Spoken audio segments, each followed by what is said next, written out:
తలకయ్యనా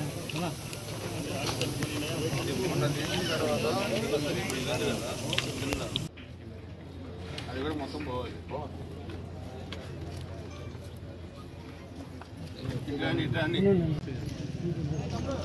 ఇదంతా ఉంది కదా మెన్స్గా చూడు, ఇదంతా పోవాలి.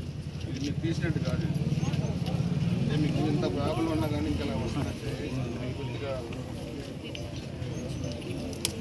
తీస్తే వాటర్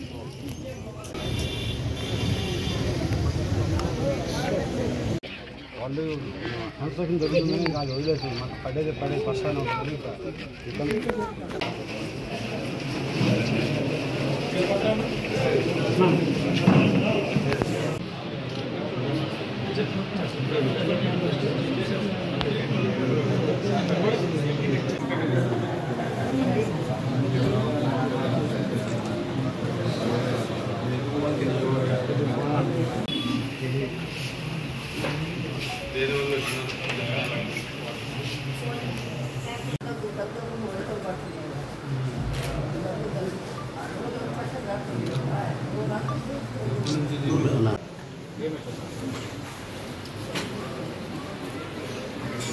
నిన్నగాక మొన్న యాక్చువల్గా ఇక్కడికి రావటం జరిగింది.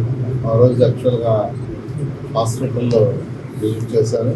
తర్వాత లివింగ్ నగర్, మారుతి నగర్ ఎక్కడైతే డయేరియా ప్రాబ్లం వచ్చిందో ఆ ప్రాంతాలతో విజిట్ చేసి వెంటనే ఆ శానిటేషన్ ఎక్కడైతే శానిటేషన్ సరిగా లేదో అదంతా చేయమని చెప్పాను. ఎమ్మెల్యే గారితో కూడా ఆ రోజు యాక్చువల్ ఎమ్మెల్యే గారు నేను అనౌన్స్మెంట్గా రావడం, ఎమ్మెల్యే గారు ఆ రోజు హైదరాబాద్ పోయినారు. వారితో కూడా నేను డిస్కస్ చేశాను డీటెయిల్గా. కొంత అధికారులు యాక్చువల్గా స్టార్ట్ చేసి సిల్ట్ తీస్తూ ఉన్నారు. దాన్ని కూడా ఎమ్మెల్యే గారు కూడా ఏం చెప్పారంటే అది 10 రోజులు కాదు, 2 రోజులు 3 రోజులు తీసేటట్టుగా ప్లాన్ చేయమని ఎస్సీ గారికి చెప్పారు. నేను ఎస్సీ గారు కూడా చెప్తున్నాను. అయితే ఇక్కడ మెయిన్ ఏంటంటే సమస్య జనరల్గా ఈ డయేరియా వచ్చేది రైనీ సీజన్లో వాటర్ పొల్యూషన్. ఎక్కడన్నా పైపులు లీక్ ఉంటే ఈ రైనీ సీజన్లో వాటర్ ఎక్కువ ఫ్లో అయ్యి ఆ యొక్క పైపుల్లో పోవటం, అది ట్యాంకుల్లో రావటం, ట్యాప్లో రావడం జరుగుతుంది. అయితే ఇక్కడ పవర్ బోర్స్ ఉన్నాయి, హ్యాండ్ బోర్స్ ఉన్నాయి. ఆ రెండు కాలనీలోనే 8 పవర్ బోర్స్ ఉన్నాయి, 36 హ్యాండ్ బోర్స్ ఉన్నాయి. అంతకుముందు టెస్ట్ చేయించారు. అంతకుముందు కొన్నిట్లో టెస్ట్ చేస్తే ఒక బోర్లో నైట్రేట్ కనిపిస్తుంది. నైట్రేట్ ఉంటే అక్కడ పాసిబిలిటీ ఆఫ్ ఇన్ఫెక్షన్.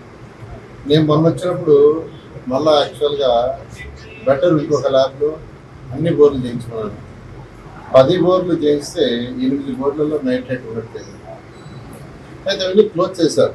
అవన్నీ ముందే క్లోజ్ చేశారు. సమస్య రాగానే వాటన్నిటినీ క్లోజ్ చేశారు. అయినప్పటికీ 1-2 కేసులు వస్తున్నాయి. ఇవాళ కూడా యాక్చువల్గా ఒక 7 కేసులు మన లింగనగర్ ఒకటే మాకినగర్ కాదు, లింగనగర్ నుంచి 2 కేసులు మళ్ళీ పక్కన విలేజ్ నుంచి వచ్చినాయి.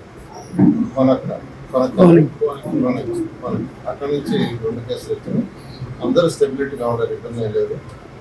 ఒక చిన్న బాబు ఉన్నాడు, బాబు వీక్గా ఉంటే అతను దగ్గరగా ఉన్న బెటర్ హాస్పిటల్కి షిఫ్ట్ చేస్తాం డాక్టర్లు చెప్పారు. ఇవాళ ఉదయం కూడా యాక్చువల్గా దీని గురించి సీఎం గారితో రివ్యూ జరిగింది. వాడు మార్నింగ్ సీఎం గారితో కూడా డిస్కస్ జరిగింది. సీఎం గారు కూడా ఇమీడియట్గా అన్ని రకాల చర్యలు తీసుకున్నారు. ఎమ్మెల్యే గారితో అయితే ఎమ్మెల్యే గారితో 3 సార్లు మాట్లాడుతున్నారు. విషయం ప్రభుత్వ పరంగా ఏం చేయాలో అవన్నీ చేస్తాం. ఆల్రెడీ ఒక 10 lakhs శాంక్షన్ చేసాం ఫస్ట్ రైన్స్ తీయమని. నేను అధికారులు ఎస్సీబీ వారికి చెప్తున్నాను. మిగతా టౌన్ మొత్తం 170 కిలోమీటర్ డ్రైన్, ఇక్కడ మాత్రం 15 కిలోమీటర్లు. ఆ 170 కిలోమీటర్లు కూడా ఎస్టిమేషన్ ఇచ్చుకుంటున్నాను. ఎస్టిమేషన్ వేస్తే ఆ టౌన్ మొత్తం కంప్లీట్గా సిల్ట్ తీస్తాం. జనరల్గా వర్షాకాలంలో మన గతంలో అబ్జర్వేషన్ సిట్ తీక వాటర్ రివర్స్ వస్తుంది, అది పైప్లో పోతూ వస్తుంది. తర్వాత హ్యాండ్ వర్క్స్ ఒకటి. అందువల్ల ఇక్కడ ఉన్న ప్రజలందరికీ మేము తీసుకోవాల్సిన జాగ్రత్తలు తీసుకుంటున్నాం, అన్ని విధాలుగా తీసుకుంటున్నాం. ఇప్పుడే నేను చెప్పాను, ఏదైతే హ్యాండ్ వర్క్స్ ఉన్నాయో అన్ని హ్యాండ్ బోర్లలో కూడా టెస్ట్ చేయించుకున్నాను. ఎందుకంటే హ్యాండ్ బోర్ అనేది ఇంకా వాడుకుంటుంటారు, దాంట్లో ఉండి ఏదైనా తాగినా కానీ వచ్చే ఛాన్స్ ఉంటుంది. ఇప్పుడే అధికారులు చెప్తున్నాను, అన్ని 36 హ్యాండ్ బోర్స్ని కూడా టెస్ట్ చేయించుకుని చెప్తున్నాను. అది కూడా టెస్ట్ చేస్తే వాడిలలో ఉండే దాంట్లో ఏదైనా ఉంటే ఉంచుండొచ్చు, అది కూడా క్లారిటీ వస్తుంది. అందరూ ఎమ్మెల్యే గారు చెప్పినట్టుగా వాటర్ని కాస్త తాగండి, వేడి చేసుకోండి. ఇమీడియట్గా మనం చేయగలిగిన సొల్యూషన్ వీలైనంత తొందరలో 100%